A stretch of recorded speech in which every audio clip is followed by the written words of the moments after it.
El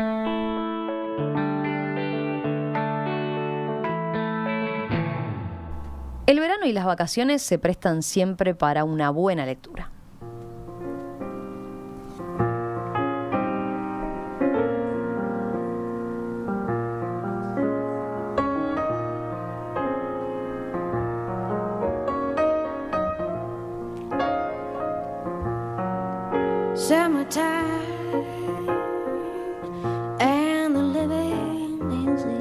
Fernando Medina, un hombre de la casa de Radio Mundo, conductor de Oír con los Ojos, viene con varias recomendaciones para que disfrutemos, que a ver, debajo de la sombrilla, en la siesta de la hamaca paraguaya, aprovechando ahí la sombra de algún arbolito, o directamente, no sé, en una noche de verano, por ejemplo, típica noche de verano con cielo estrellado, también da para leer previo al disfrute de un buen descanso, ¿no? Y tener ese placer literario. Bueno, con lo que podrían ser libros de verano o recomendaciones para el verano, es que estamos recibiendo a Fernando hoy en esta, como dijimos ya entonces, la biblioteca de Fernando. ¿Cómo anda, Fernando? ¿Todo bien? Muy bien, muy bien. Un placer estar acá. Emiliano decía que venía como invitado. Yo me siento de la casa. Así sí, totalmente. Te hicimos nomás cambiar un poco el horario, madrugar un poco más, pero bueno. Sí, y es un buen momento para conversar sobre libros de verano, porque así como Dante escribe en el comienzo de la comedia, ¿no? En el mezzo del camino di nostra vita, en la mitad del camino de la vida, esta es la mitad del camino del verano, ¿no? Sí. Ya pasó diciembre, enero está tocando su fin, pero quedan febrero y marzo. Es un buen momento para conversar un poco sobre lo que algunos ya leímos y lo que hay para leer. Vos te vas de licenciadora. Por eso, no nos dejes afuera a los que estamos en este segundo envión ahora, por arrancar, ¿no? Y la iniciativa siempre está ahí, ¿no? Vos lo describías bien, brota, digamos, ¿no? La iniciativa de decir, durante las vacaciones voy a leer un buen libro. Después, yo lo sé, yo tengo conciencia de eso, puede pasar que entre que te levantás tarde, entre que, yo qué sé, en la playa hay mucho viento a veces. Sí. No te dejan pasar las páginas tranquilo, el viento, la arena. Te llevaste los lentes y te reflejan, ¿no? Sí, También. sí. Después, bueno, vos decías la hamaca paraguaya, de repente de tardecita, pero yo qué sé, empieza el partido por la Copa Libertadores y dejas el libro. O te gana la siesta, ¿no? Y querés ver perder a Peñarol. Claro, también te dormís, yo qué sé. Bueno, si bien puede pasar todo eso, a mí igual me gusta el proyecto de lectura. Tener la decisión de decir, yo voy a leer este libro, elegirlo, llevarlo, ya es algo. Está bien. No hay por qué después sentirse tan mal. Después contamos con cuántos volvemos sin leer, ¿no? Claro. No hay por qué contar tanto detalle. Sí, vale el intento. Vale el intento. Vale el intento. El proyecto ya es bastante. Entonces, bueno, ¿y con cuál arrancamos? Entonces, bueno, claro, yo traté de armar una selección ahí variada, ¿no? Sí, una dieta balanceada, digamos, ¿no? Una dieta lectora balanceada en la que incluí un buen ejemplo de novela contemporánea, de excelencia literaria actual, digamos. Después, la tradicional pieza de entretenimiento eficaz, ¿no? Sí. Que te cautiva, que te atrapa, pero de la que después te olvidás. ¿A qué negarlo, no? Personajes, trama, te absorben por un rato, por el tiempo que dura la lectura, después no tanto. Un ensayo de esos que mueven a pensar el mundo en el que vivimos, y lo que para mi gusto no puede faltar en una buena así reading list para el verano, el verano que es en definitiva el momento en el que tenemos tiempo, ¿no? Un clásico, es decir, un libraco importante, famoso, un pendiente para muchos, hay quien lo ve así, eso. Sí, de esos que si no le entras en vacaciones, después está bravo en el año. Y de los que está bueno poder jactarse de haberlo leído. Bien. Yo también tomo nota de eso, ¿no? Que dice, estaría bueno poder decir que yo leí este libro. Claro.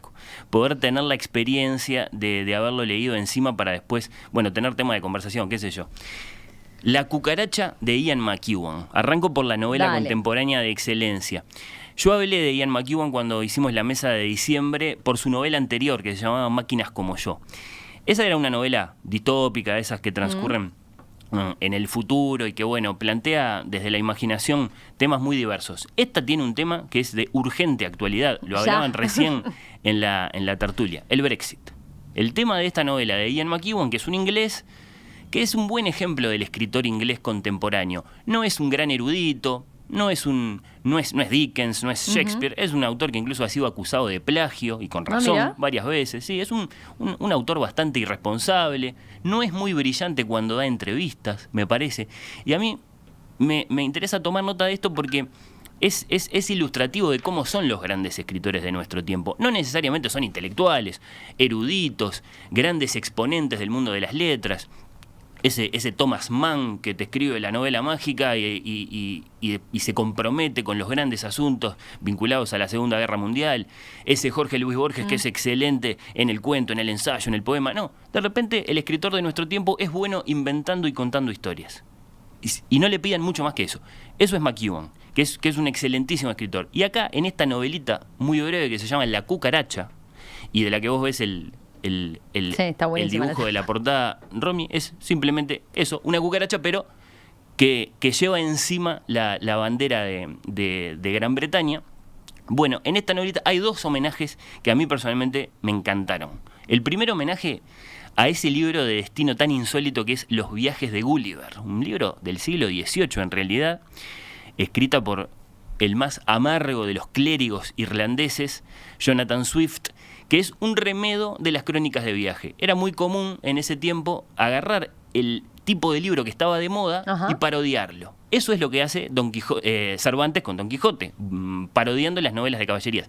Swift, a comienzos del siglo XVIII, parodia las crónicas de viaje, que estaban muy de moda. Entonces, él escribe su propia crónica de viaje con este médico desencantado y pobre que es Lemel Gulliver, y lo lanza a viajar. Swift es un autor particularmente amargo. Él siente lo contrario de lo que sentía Rousseau. Rousseau, que sentía que los seres humanos eran esencialmente buenos, ¿no? Y que después, en todo caso, se corrompían. Swift sentía lo contrario, que los seres humanos son esencialmente una porquería y que en todo caso, si tienen mucha suerte un día, van a ser capaces de razonar y de ser buenos.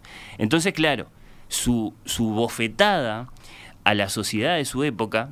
Para él, la raza humana estaba representada sobre todo por esa isla grande, enfrentada con la suya chiquita Irlanda, que era Inglaterra. Por supuesto, es una bofetada muy amarga, pero muy, muy cruel.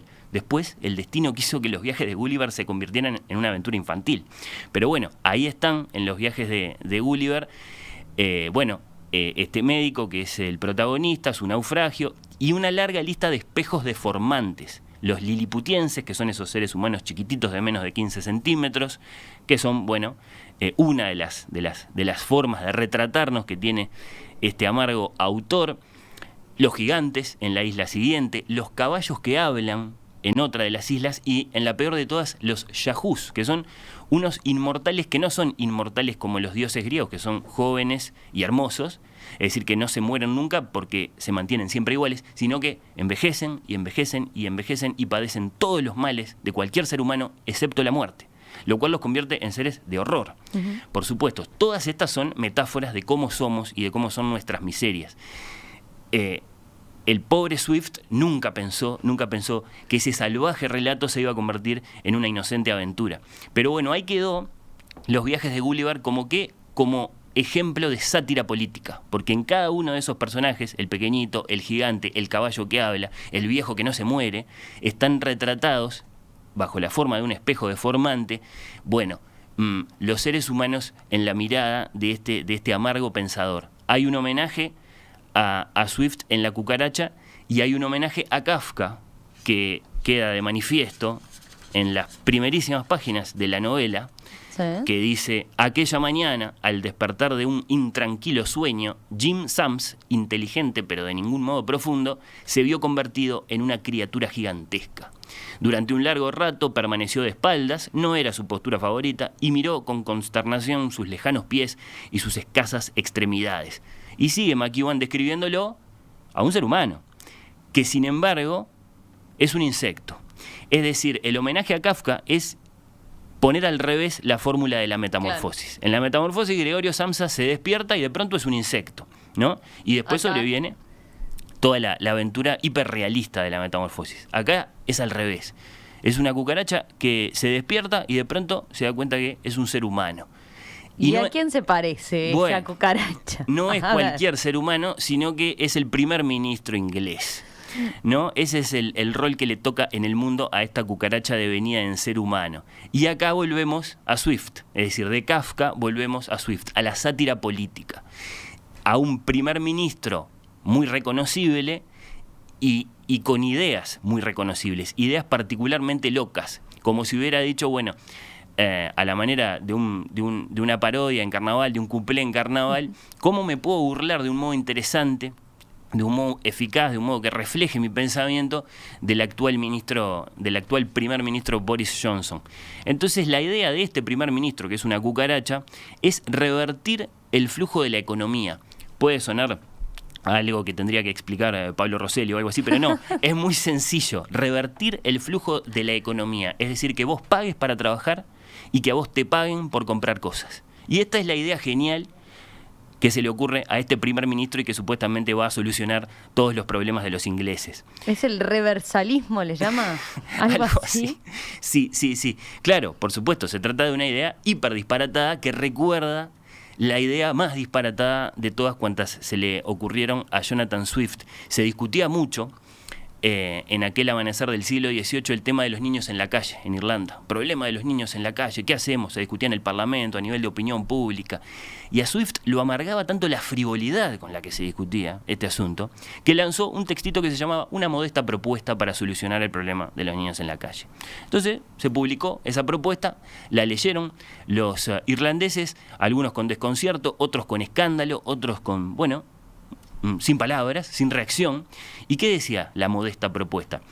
Proponía instituir prolijos mataderos públicos, ¿no?, en las plazas, a los que los padres podían llevar los niños que no deseaban, los hijos que no deseaban, los niños que se habían quedado a dormir en las puertas de sus casas y que los molestaban, los llevaban, ahí se los recibían, se los asesinaba y se los convertía en comida a los niños, ¿no? Una larga parte de la propuesta de Swift explica las virtudes alimenticias, nutritivas de los niños cuando están bien cocinados, ¿no?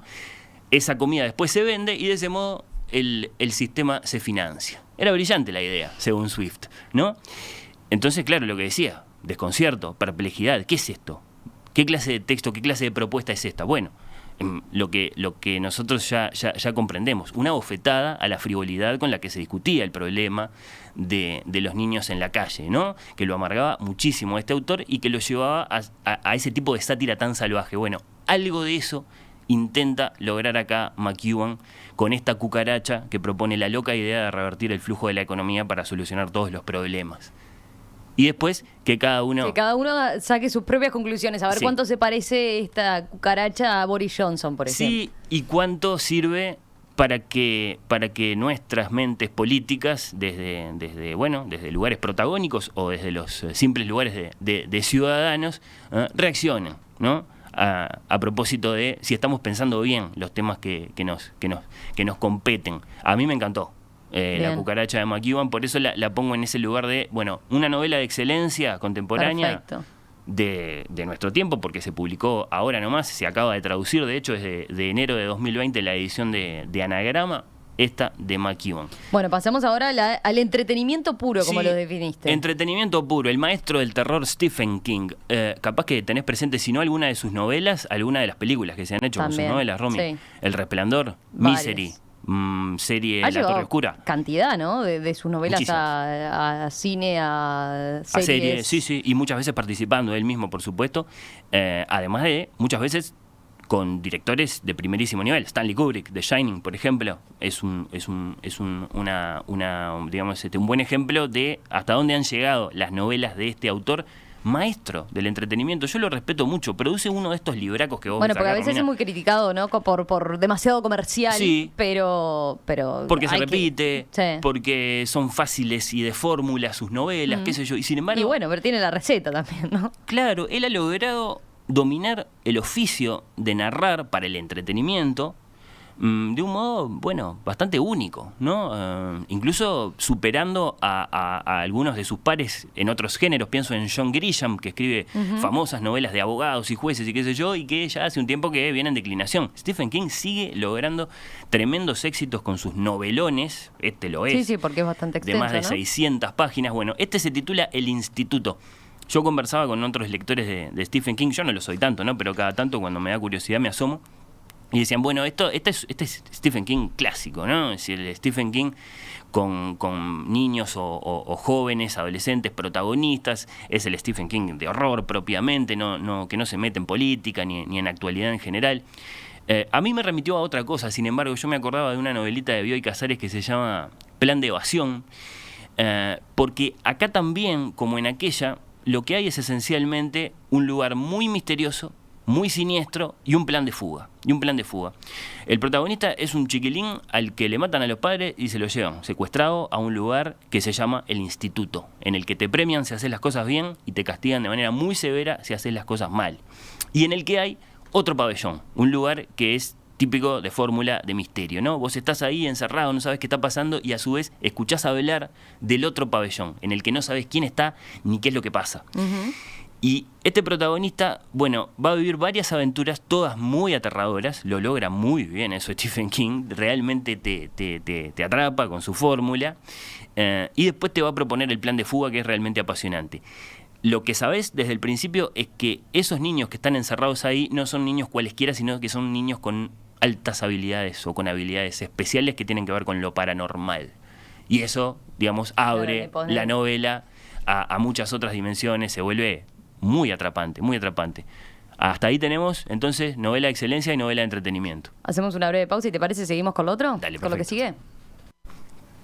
Seguimos esta mañana aquí con Fernando Medina, conductor de Oír con los Ojos, en lo que hemos denominado, ya que no está Rosario, Biblioteca de Fernando directamente, y chau, con recomendaciones para el verano, si están por salir de vacaciones, si ya se fueron pero quieren aprovechar los fines de semana también, ¿no? Porque se presta para eso también, se puede. Y ya tuvimos 2 recomendaciones. Sí, y me decías que vos que te estás por ir de licencia, sí. Me interesa mucho tu testimonio. En principio, la cucaracha. Sí. Me llevo la cucaracha. Te atrajo. Sí. Bueno, me atrajo bien. La cucaracha. Pero falta cubrir esos otros 2 ítems de esta dieta lectora, que intento que sea lo más balanceada posible, que son el libro que se mete de lleno con los temas de nuestro tiempo. El año pasado estaba muy de moda, sí. Harari. Sí. Incluso porque cada vez que le preguntaban a los en ese momento precandidatos a la presidencia, todos decían que lo estaban leyendo, y eso, bueno, hizo que muchos lectores se volcaran a buscar sus libros. Otro autor que está más o menos de moda también en el mismo sentido es un surcoreano que escribe en alemán, que se formó en Alemania, que se llama Byung-Chul Han. Muchos de ustedes habrán escuchado hablar de Byung-Chul Han. Escribe unos Ténganlo claro para ir a pedirlo, ¿no? Bueno, sí, el coreano ese. El coreano alemán que está de moda alcanza, me parece, para cualquier librero, sí. Sus libros están todos publicados en nuestro idioma por Herder, es otro dato que ayuda a situarlo. Y son todos libros más o menos breves sobre distintos temas que nos interesan a nosotros a nivel de opinión pública, a nivel de debate contemporáneo, digamos, siempre desde la mirada de un filósofo, ¿no? Pero que se pueden leer, digamos, por cualquiera. Este librito que yo elijo solo para mencionar, así desarrollo un poquitito más el clásico del que te voy a hablar, se titula Buen Entretenimiento, como para reflexionar sobre lo que decíamos recién, ¿no? Respecto de Stephen King. ¿Esto funciona? ¿La novela de Stephen King funciona? ¿Por qué? ¿Qué clase de fenómeno estamos presenciando con esto de lo que rinde, de lo que funciona, de lo que nos cautiva, de lo que no nos aburre por negativa, ¿no? Respecto de lo que representa eso en la tradición occidental, que siempre fue de promover o de hacer sobrevivir, digamos, un arte serio, un arte incluso doloroso, el arte a lo Miguel Ángel o a lo Beethoven. Sí. Bueno, él pasea un poco por la historia, reflexiona mucho y pone en duda esto de que lo que sea que está pasando ahora con el entretenimiento o, como dice Vargas Llosa, con el espectáculo, sea tan único de nuestra época. Nos da calma de que sí, esto ya pasó otras veces, sí, se hicieron esos cuestionamientos. Claro, y de que siempre se trata de eso, de un sentimiento de que algo está pasando y de la reacción a través de la alarma y de cómo eso también ayuda a asegurarse otra vuelta, de alguna forma. Buen ensayo bien. Contemporáneo de Byung-Chul Han para el que no quiere ficción, no quiere narrativa, quiere más bien pensamiento, ¿no? Está bien, este es uno, pero puede ser, tiene varios. Son un montón ya a esta altura. Está bueno para aproximarse a él. Sí, ¿Le está haciendo como sombra a Harari o...? Yo creo que van por calles distintas, porque Harari es un historiador, esencialmente, claro, con un enfoque. Este es filósofo, sí. Bueno, sí. Harari tiene también de filósofo mucho, pero Yo creo que vale la pena curiosear a los dos. Sí, sin duda.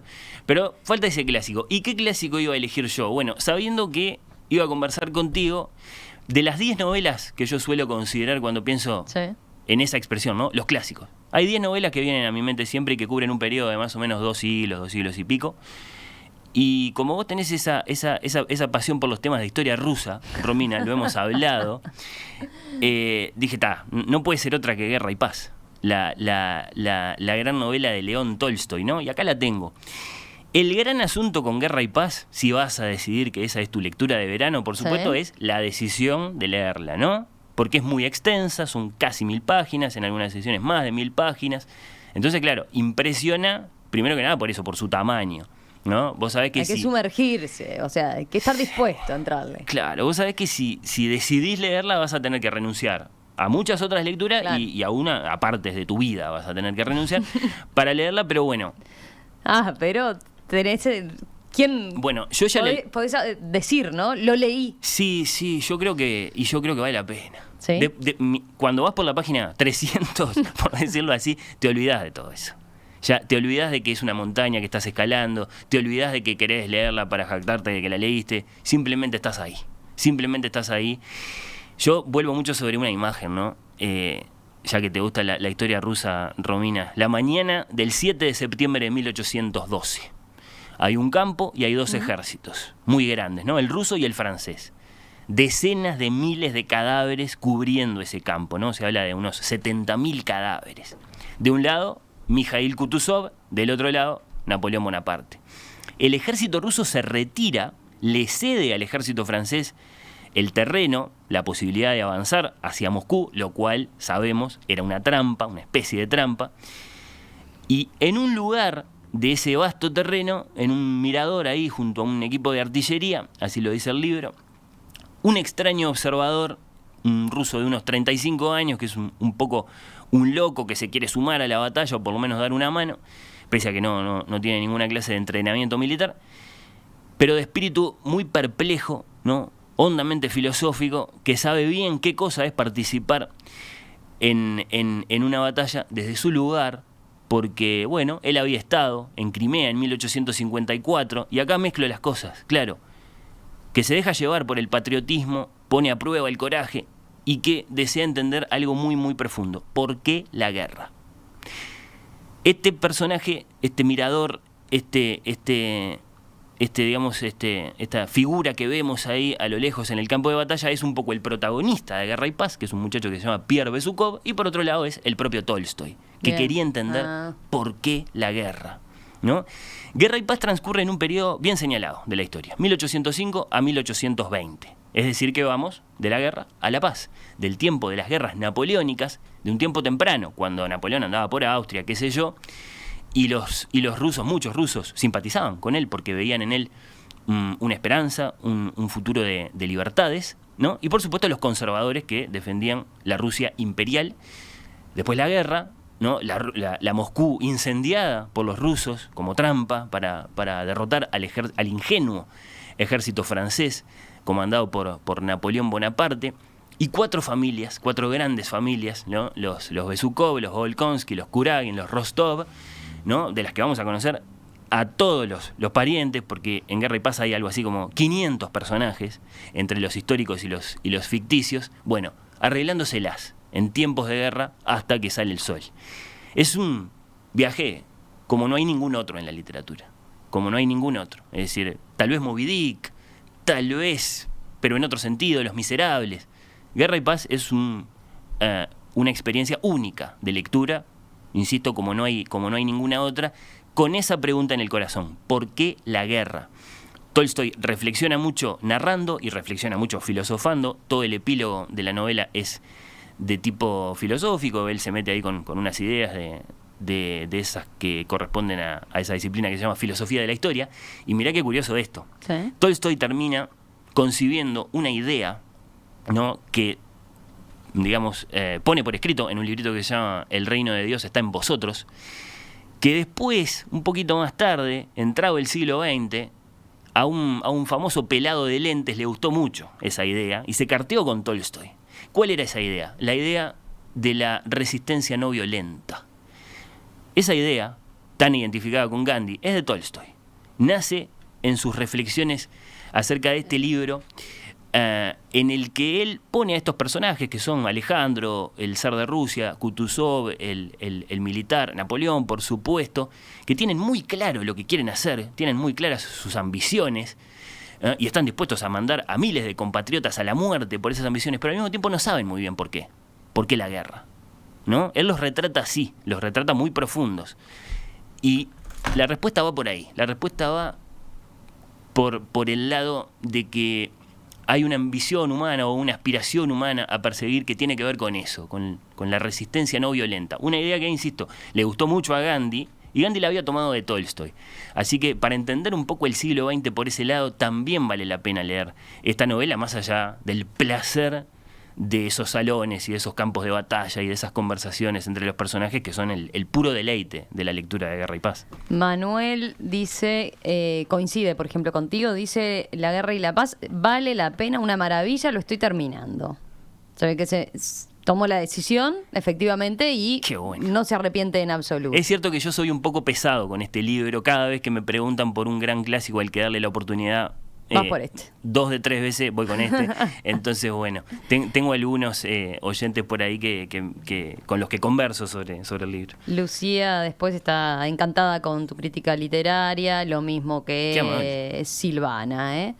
Así que, bueno, Fernando, buenísimo. Te viniste con un repertorio bárbaro, variado, diverso, esta dieta saludable porque tenés de todo un poco, balanceada, como dijiste ni puro vos. Entretenimiento, ni tampoco nada de entretenimiento. Tiene que haber un poco de todo. Para distintos gustos también. Sí. Ustedes sabrán entonces por dónde ir y después que nos cuenten, a ver.